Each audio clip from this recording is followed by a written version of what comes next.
Well, hello. It's 3 o'clock instead of 8 o'clock. You may have seen my post about 45 minutes ago that I was going to try going live a little bit early today. Potentially, I have an appointment this evening, and so I wanted to make sure that I got this information out there to you a little bit earlier today. And plus, I wanted to see if natural lighting in the living room from the window being open would be beneficial. So far, I don't see that it makes that big of a difference to the lighting aspect here. But anyway, here we go. So I said I was going to talk about your weight loss journey and my top 5 reasons why your loss may not be what you think it should be. So here's what I have to say today. So if you have been on a weight loss journey, let's talk about my top 5 reasons your loss may not be what you were expecting, or if it is stalled altogether, which sometimes affects many of us. Even when you think that you're doing everything right, we all think that every once in a while, right? I'm eating all the healthy foods, I'm moving more, I'm drinking my water. You could still be doing something that's sabotaging your goals. With the slew of all the diets out there that you can Google, and that just quite possibly leave us all entirely confused, I know they did me, it can be very hard to discern what the correct steps might be to take to actually reach your weight loss goal and your personal health goals. And that magic number on the scale, excuse me, that I know you all look at and look for. And I totally get it. It's a difficult road to be on. And technically the scale is a liar. It's really how you feel, how do your clothes fit. Well, in case you don't know who I am, it's Cheryl Love here. I'm the owner and creator of Imagine Fit, and I consider myself a transformational health coach.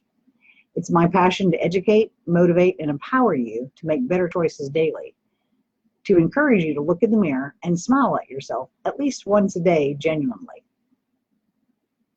So when I started my journey about 9 years ago, I weighed about 200 pounds. The scale was not my friend. I definitely wanted to make sure that the scale changed, but I was even more focused on my clothes fitting better because I absolutely refused to go up another size, and wearing yoga pants was getting boring.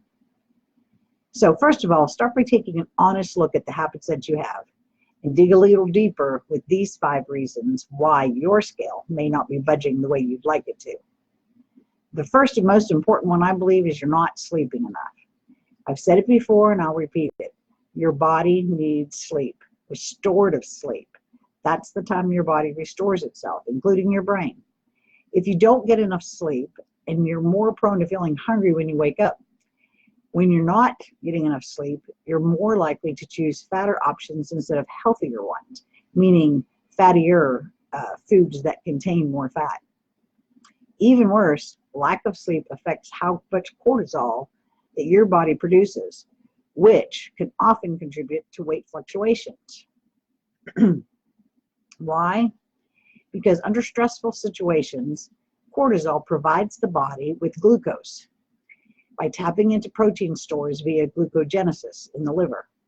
When that glucose is released, insulin also is supposed to be released to cover the glucose. Over time, though, the pancreas struggles to keep up with the very high demand for insulin and glucose levels in the blood remain too high, and the cells could not get the sugar that they need. When this happens and the cycle continues, you gain weight. And remember, insulin is your fat storage hormone. We are not supposed to create tons and tons of insulin at high levels all the time. Insulin allows your cells to take in blood sugar for energy and for storage.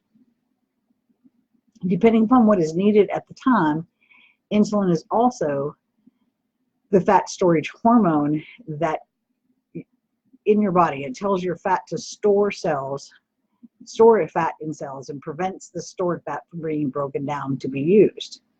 That's part of the reason why I recommend a ketosis type state, or a state where you're eating a more high ketone producing status. Hi, Robert, Rosie, and Mo. Your stress level directly correlates with weight gain. Just like not getting enough sleep, it produces more cortisol too. which will keep the scale from going down like you're hoping for. You have to find a way to learn to manage your stress by using relaxation. Different relaxation techniques work for different people. You have to find what works for you.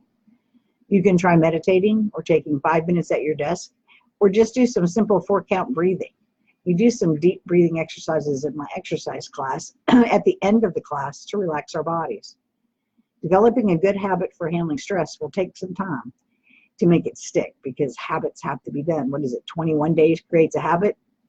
But you'll find that once you manage stress, the scale will start tipping in your favor. And that is, again, if you actually get on the scale. You're eating more than you should. That's the number 3 thing. Most of us don't portion our food out. So a substantial portion of the population overeats, and an alarming number don't even realize the portions that they're eating are considered overeating sized portions. Portion control is one of the first things I teach with my clients. What's more, even if you're using something healthy, say like olive oil, it has 120 calories per tablespoon, which really will add up if you just dump it into your skillet or pour it heavy over your salads. There's a reason that there's recipes for those things. Always measure things out, and you'll be quite surprised the difference, and you'll be getting just the right balance if you follow portion control. Number 4, you're not challenging your body. Now, I know for some of us, daily movement is a challenge altogether, but you might say, I am exercising. You might protest that you walk enough. And indeed, getting moving and being active is a crucial part of losing weight.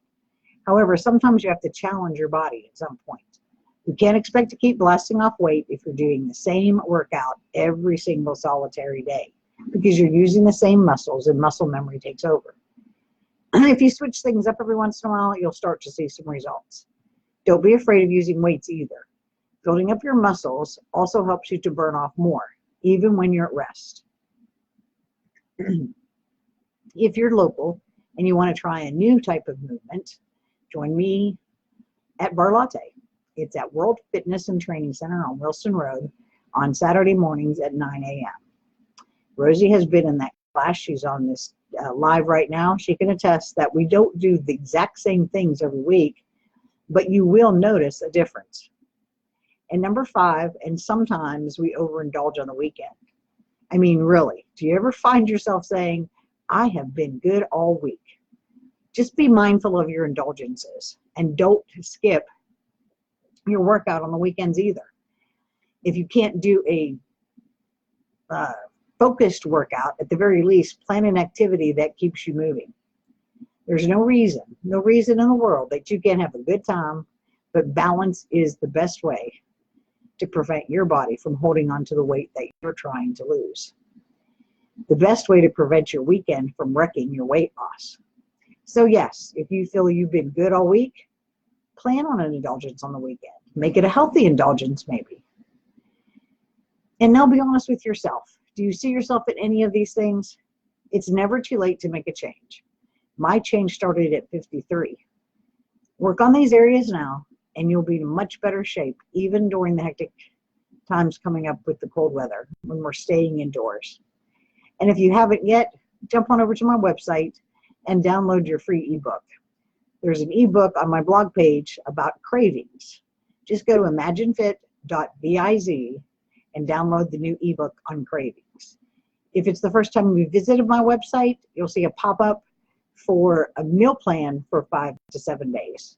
So a great way to start adding better choices into your system. They are guided and directed into portion control, so you'll definitely be able to manage that.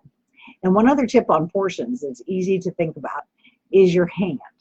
If you've never looked up or Googled hand portion sizes, just Google that. Yes, everybody's hands are different sizes, but your hand is the perfect size for you. So this is your fruits and vegetables. This is your carb serving.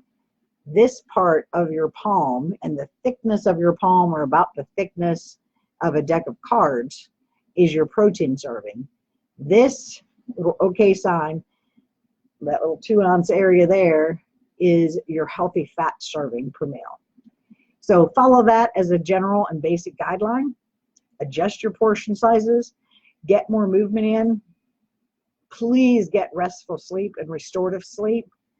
Be careful about the movement that you do on the weekends to be consistent, and don't overindulge. So thanks a lot for jumping in. I'm glad you were listening, and we'll post this later as a watch party in the group for anyone that isn't able to catch it here live. And as you can see, the lighting made no difference, so we may just go back to 8 o'clock. Anyway, I'll talk to you all later. Thanks for coming. Bye.